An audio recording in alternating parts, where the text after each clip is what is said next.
আমরা মনে করছি মনে হয় ট্রান্সফর্মার বাস্ট হয়েছে, দৌড়িয়াইছে, আইয়া দেখছে না ট্রান্সফর্মার নাই, এই বিরতি পাম্পে মানে দুর্ঘটনা ঘটছে। ঘটার পরে যেন কোনো মানুষ নাই, স্টাফ নাই, মালিক পক্ষ কেউ নাই, যে ফার্সে মানে পথচারী যারা ফার্সে তারা মানে সাহায্য সহযোগিতা করছে, ওরা হসপিটাল লইয়া গেছে। যাওয়ার পরে ওদের অবস্থা খুব আশঙ্কাজনক। একটা ছেলের তো ফেটে উঠে মানে সব কিছু জ্বলি গেছে, ও না বাঁচার অবস্থা। তো আর এই পাম্পে এমনিও মানে অনিয়ম চলে, দুর্নীতি, যেহেতু মানে রাত 11টার সময় পাম্প চালু হওয়ার কথা, কিন্তু ওরা সন্ধ্যার পরে আমরা দেখছি প্রায় সময় মানে লাইট অফ করিয়া মানে গ্যাস সার্ভিস দিতে থাকে, অনেক কিছু করে। আপনি মনে দিয়ে ফাঁসাদ দূর হইব, আমার সামনে দুইজন মোটরসাইকেলে যাওয়া পথে এরা দুইজন চলছে, দুইজন মানুষ। আর তখন আমার গাড়ি এখানে ছিল, আমি সবরে অর্ডার করছি যে এখান থেকে তোমরা গাড়ি তাড়াতাড়ি সরাও, আনলে গাড়ির সম্ভাবনা আগুন ধরার সম্ভাবনা আছে। গাড়ি সব আমরা সরাই নিছি, আমারটাও সরাই নিছি।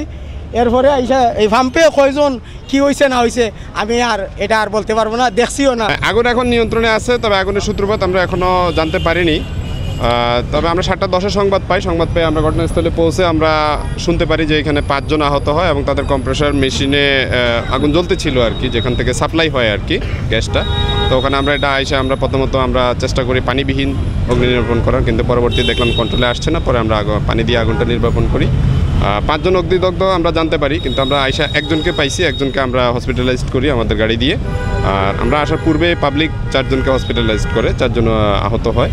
তবে কী কারণে দুর্ঘটনা ঘটছে সেটা আমরা এই মুহূর্তে বলতে পারছি না, সেটা তদন্ত সাপেক্ষে বলা যাবে। আমরা জানতে পারছি যে পাবলিক, আমরা যাকে পাইছি তিনিও পাবলিক ছিলেন, তিনি এখানে মোটরসাইকেল নিয়ে তেল ভরার জন্য নাকি এসেছিলেন। সেটা এই মুহূর্তে বলা সম্ভব হচ্ছে না যে আসলে কর্তৃপক্ষের গাফিলতির বিষয়টা আমরা, কারণ এটা এখন তুলে আনতে পারছি না, কারণ যেহেতু আমরা কর্তৃপক্ষের কারোর সাথে এখনও কথা বলতে পারিনি, কর্তৃপক্ষের কেউ নেই এখানে। আমরা প্রাথমিক অবস্থায় এসেও স্টাফ বা এখানকার পাম্পের কোনো লোককে আমরা পাইনি আর কি, যার জন্য আমি তাদের সাথে আমরা কথা বলার সুযোগ হয়নি আর কি। 7:10 আমরা সংবাদ পাই, তার মধ্যে আমরা এখানে পৌঁছাইতে আমাদের 10 মিনিটের মতো সময় লেগে যায়। আমরা পৌঁছে আমরা একজনকে আহত অবস্থায় পেয়ে আমরা ওনাকে হসপিটালাইজড করি, আর 4 জন আগেই চলে যায় হসপিটালে। যেখানে যে সে গ্যাসের যে মেশিন রয়েছে, এখান থেকে যে কোনো একটা সেফটি বাল্ব আপনার খুলে যাওয়ার কারণে আপনার গ্যাসের প্রেশারের কারণে এই বিস্ফোরণটা ঘটেছে, গ্যাস বিস্ফোরণ ঘটেছে। এবং আমরা এই পর্যন্ত 9 জন ব্যক্তিকে আমরা দগ্ধ অবস্থায় হাসপাতালে পাঠিয়েছি, এই পর্যায়ে আছেন। তো আমরা ফায়ার সার্ভিসের ইউনিটের লোকজন কাজ করছেন এবং তদন্ত সাপেক্ষে আরও বিস্তারিত বলা যাবে যে প্রকৃত কী কারণে এই দুর্ঘটনা ঘটেছে। ক্ষয়ক্ষতির পরিমাণ আমরা এই পর্যন্ত পেট্রোল পাম্প কর্তৃপক্ষ বলতে পারবেন। আমরা এই পর্যন্ত 9 জন দগ্ধ ব্যক্তিকে আমরা হাসপাতালে ভর্তি করতে পেরেছি এবং তাদের চিকিৎসা দেওয়া হচ্ছে। তারা কথা বলতে চাচ্ছেন না, এলাকাবাসী অভিযোগ করছেন যে তারা নির্ধারিত সময়ের পরও গ্যাস দিচ্ছেন লাইট বন্ধ করে অবৈধভাবে। আচ্ছা, এটা ইনকোয়ারি করার জন্য আপনার এখানে জালালাবাদ গ্যাস ইউনিট রয়েছেন, তারা এখানে আসবেন, ইনকোয়ারি করবেন এবং বিস্তারিত তদন্ত সাপেক্ষে তারা আপনাদেরকে জানাবেন। আগামী দিনে এবং প্রত্যেকটি ক্ষেত্রেই আমরা যত্নবান হতে হবে, আমরা কেয়ারফুল হতে হবে। কারণ এখানে যারা কাজ করেন, যারা পেট্রোল পাম্পের মালিক, যারা চালান, যারা এখানে বসেন, তারাও তো আমাদের মানুষ, যারা আহত হয়েছেন এরাও আমাদের মানুষ। তো বিষয়টা হলো প্রত্যেকটি ক্ষেত্রেই যারা হয়তো গ্যাস ভরতে আসেন তারাও আমাদের মানুষ।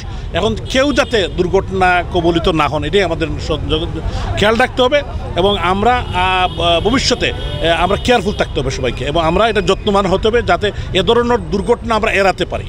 এবং কী কারণে ঘটেছে ইনশাল্লাহ যারা কর্তৃপক্ষ আছেন তারাও দেখবেন এবং প্রশাসনের পক্ষ থেকে দেখা হবে। এবং যারা আহত হয়েছেন আমরা তাদের দ্রুত সুস্থতা কামনা করি এবং আল্লাহ তাআলার কাছে প্রার্থনা করি যে আল্লাহ তাআলা একটি বড় বিপদ থেকে হয়তো আমাদেরকে রক্ষা করে। এরকম দুর্ঘটনা যাতে অতীতে অনেকগুলা ছোটোখাটো ঘটেছে, বর্তমানে বা ভবিষ্যতে না ঘটে আমরা প্রিকশন নিতে হবে যে ভবিষ্যতে যাতে এরকম না ঘটে। এবং কোন কোন কারণে অ্যাক্সিডেন্ট তো হতেই পারে, এখন এইগুলা অ্যাক্সিডেন্ট প্রত্যেকটি জায়গায় হতে পারে, এটা কিন্তু আমাদের খেয়াল রাখতে হবে। এটা নিয়ে আমাদের কোনো করবে না, অ্যাক্সিডেন্ট যাতে বড় ধরনের ক্ষয়ক্ষতি না হয় বা ঘটে না, এটার জন্য আমরা আগামী দিনে কি করতে পারি ছোটোগুলোর থেকে আমাদের অভিজ্ঞতাকে অর্জন করতে হবে বলে আমি বিশ্বাস করি। লাস্ট একটা প্রশ্ন ছিল, 4টা থেকে রাত 11টা পর্যন্ত গ্যাস দেওয়া কিন্তু টোটালি বন্ধ রাখার কথা ছিল, সেই জায়গা থেকে এখানে আমরা দেখলাম গ্যাস পাম্প খোলা ছিল এবং অনেকের অভিযোগ লাইট বন্ধ করে এই গ্যাসগুলো দেওয়া হয়। এই বিষয়ে আসলে আপনার কি বলা হচ্ছে? অনেক অনিয়মের অভিযোগ আছে, অনেক অভিযোগ আছে এই পাম্প নিয়ে